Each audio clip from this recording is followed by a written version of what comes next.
Истече рокот за изградба на хидроцентрала на реката Блатешница во Виничко Блатец.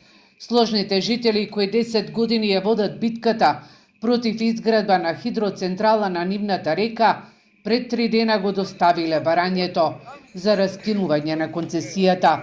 На инвеститорот лани му беше продолжена концесијата, но токму денеска завршува и на терен нема почнато градба.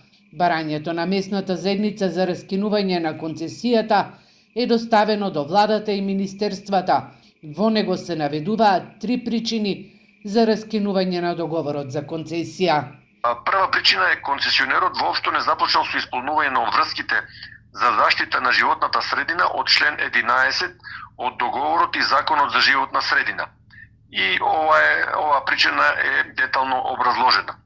Втората причина е концесионерот сторил повреда на уставот, владењето на правото и правото на здрава животна средина.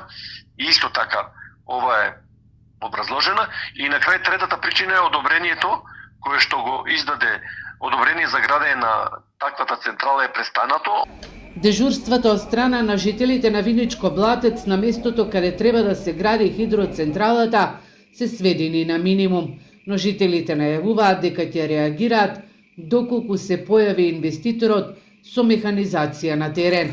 Мештаните се единствени и кон крајот на февруари со земјоделска механизација го блокираа регионалниот пат Виница-Берово, каде што категорично порачаа дека нема да дозволат изградба на мали хидроцентрали на нивната река, од која се снабдуваат со вода за пиење и го наводнуваат своето поле.